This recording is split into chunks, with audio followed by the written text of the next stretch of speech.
When can cognitive training have an impact, as in before or after a diagnosis of dementia, or both? Well, I think it's a complicated question, of course, and it's hotly debated right now.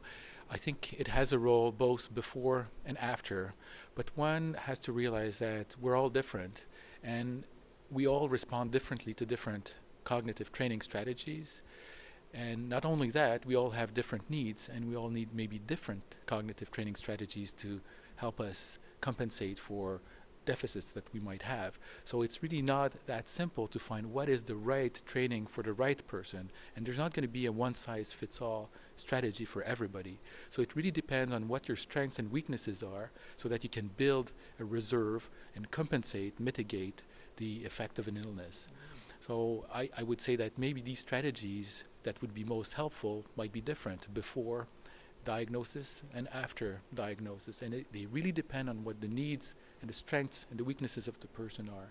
So there's not like one answer that we can give you. There's multiple different training strategies that have been tried. Most of them have a profound effect on brain function and even structure. That's something that we study in the laboratory. But again, which is the one that's going to lead to real life benefits for you? That's not easy to answer, and many studies have failed to show transfers to real life benefits, mainly because they were not thinking about or controlling for this variability that exists between different individuals and the fact that they have different needs. And they might respond differently also to different training strategies. So I would say that the strategies that would pay off the most are the ones that help you parse sensory information very effectively, that will help your brain really use as much as possible the information that comes from the senses. There's really no other way the brain knows about the world than through our senses, through vision and through hearing.